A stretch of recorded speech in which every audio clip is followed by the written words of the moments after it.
Shri Education.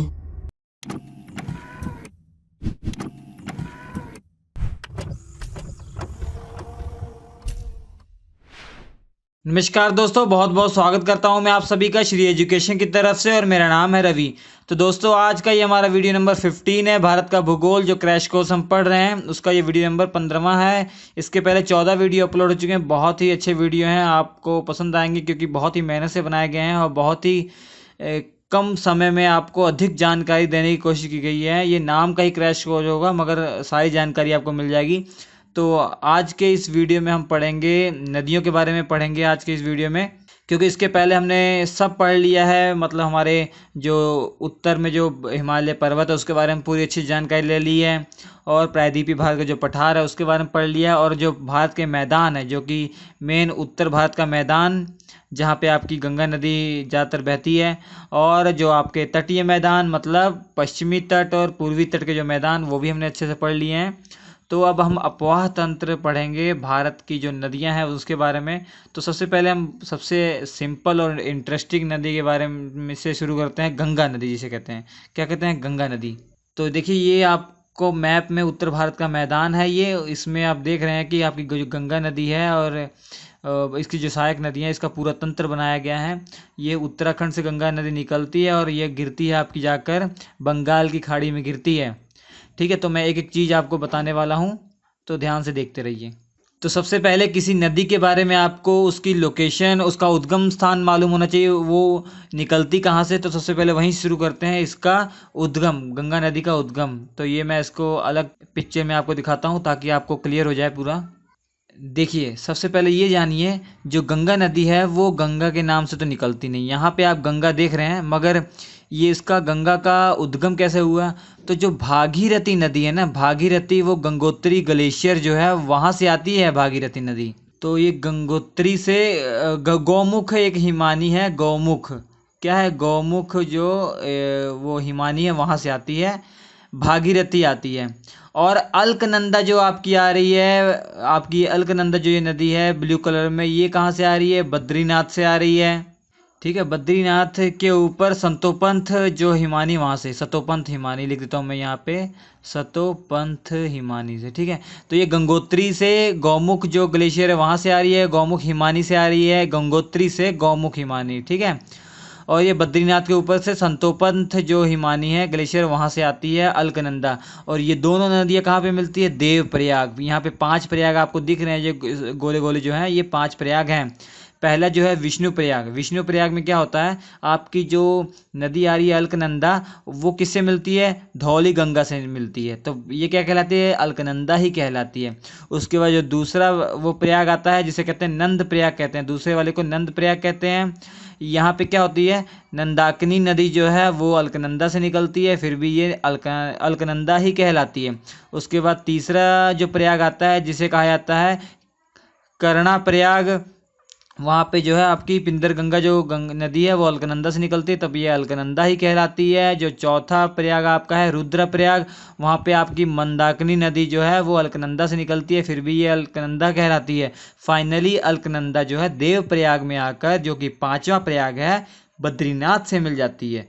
तो उसके बाद ये गंगा नदी कहलाती है। समझ गए आप? ये गंगा नदी कहाँ से, इसका उद्गम आपको ये अच्छे समझ में आ गया हो। ये सब जो बातें हैं पूरे उत्तराखंड की बातें हैं, सब कुछ जो है ये उत्तराखंड में है। ठीक है, और यहाँ पे आपको यमुनोत्री बगल में दिख रहा है, यहाँ से यमुना नदी निकल रही है भैया, जो भारत की सबसे बड़ी सहायक नदी आप कह सकते हैं, और गंगा नदी की भी सबसे बड़ी सहायक नदी है। इसके पैरेलल से निकली है और मिलेगी कहाँ जाके? वहाँ पे मिलेगी आपका इलाहाबाद में जाके मिलेगी। ठीक है, इलाहाबाद में प्रयाग के पास ये मिलती है, संगम जिसे वहाँ कहा जाता है, संगम उसका है, वहाँ होता है। तो होप आपको उसके उद्गम पता लग गया। अब देखिए, ये उत्तर भारत में बह रही है तो इसकी बहुत सारी सहायक नदियाँ होंगी। तो मैं एक ऐसा मैप बताता हूँ जिसमें केवल गंगा नदी दिखाया गया है, वो आपको अच्छे समझ में आ जाएगा। ठीक है, देखिए ये जो मैप है केवल गंगा नदी का है, कि गंगा नदी का आप ये देखिए पूरा मैप में वो वाला पोर्शन लिया हुआ है जो उत्तर भारत का मैदान है जिसमें गंगा नदी ज़्यादातर बह रही है, वही हमने लिया हुआ है। तो यहाँ पे हमको समझने में आसानी होगी। तो सबसे पहले हम ये जानेंगे कि ये किस किस राज्यों से गंगा नदी बहती है। तो ये याद रखेंगे, 5 राज्यों से बहती है। ठीक है।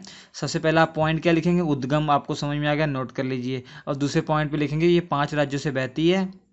पहला तो आपका ये उत्तराखंड यूके से, उसके बाद डायरेक्ट ये चली जाती है यूपी में। ठीक है, यूपी में जाने के बाद फिर ये बिहार में आएगी, बिहार में आएगी पटना, बिहार पटना जो है ये गंगा नदी के किनारे बसा हुआ, बहुत इंपॉर्टेंट ये क्वेश्चन पूछा जाता है।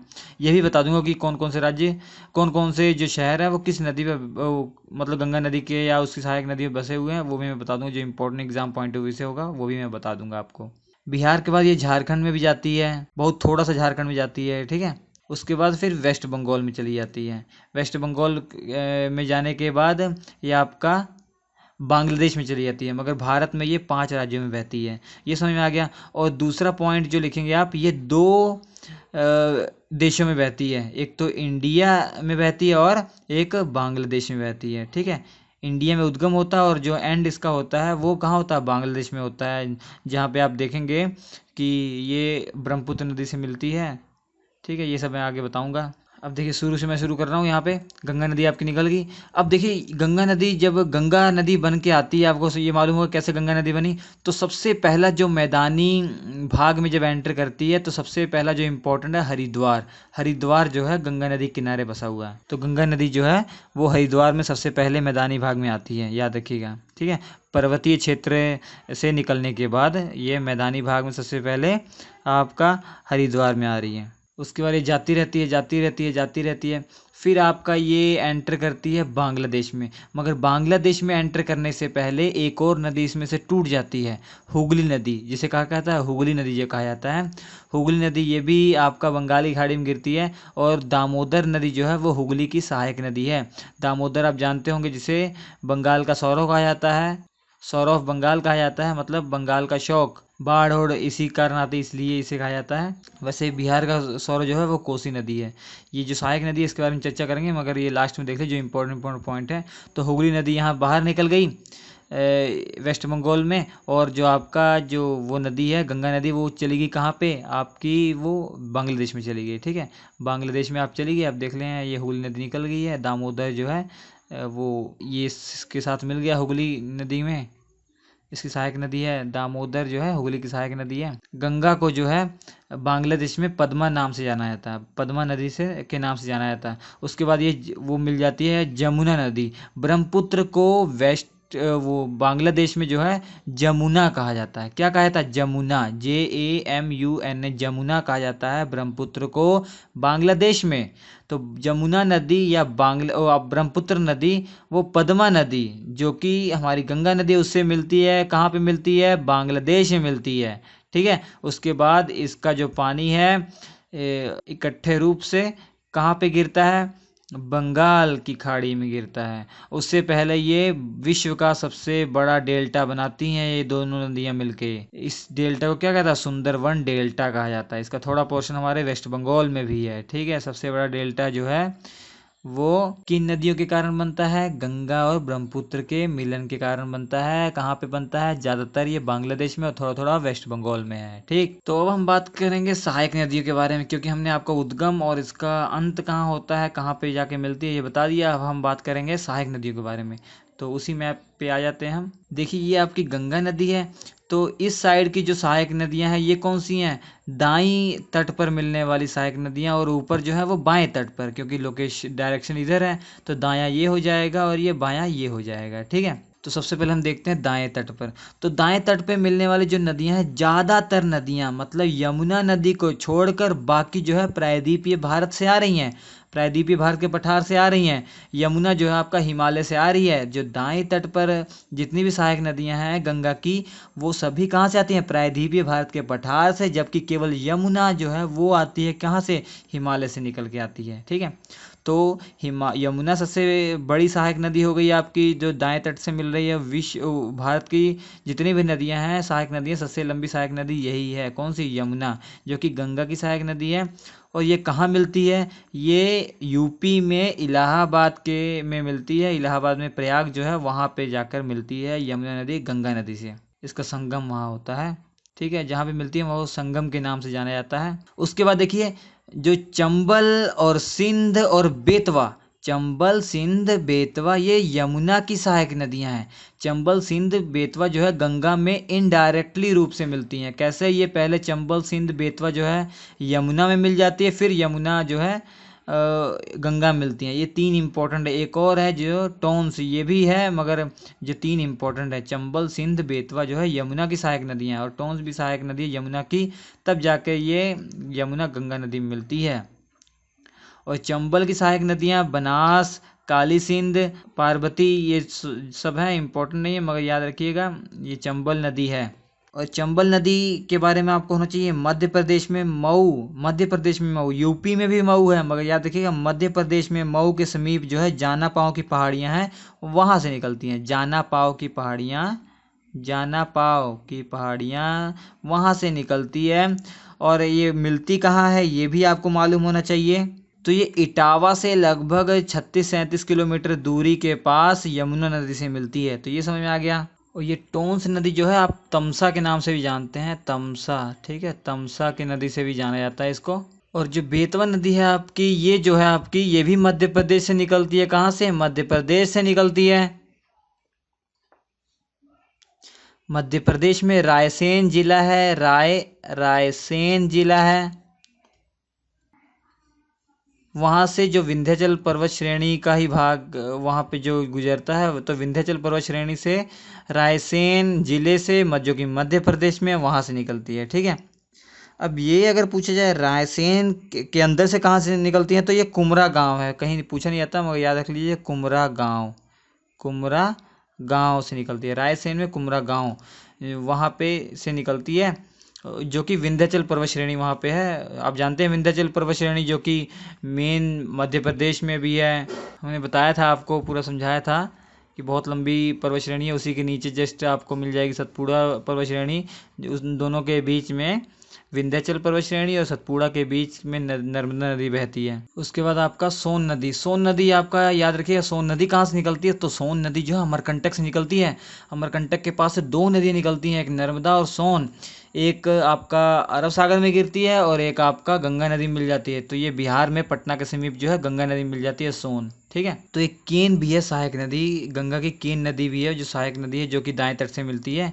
तो इतनी याद रखिए, चंबल, सिंध, बेतवा, टोंस, सोन और केन जैसी जो नदियां हैं, चंबल भी बता दिया आपको, ये नदियां आपको दाएं तट से मिलती हैं, हमने आपको बता दिया। ये भी देख लीजिए, सब कुछ मैप में लिखा हुआ है। रिहंद भी सोन नदी की सहायक नदियां हैं, सोन की सहायक नदी से रिहंद भी है। और हुगली तो वहाँ से निकलती है, हुगली जो है वो टूट के निकली है गंगा से।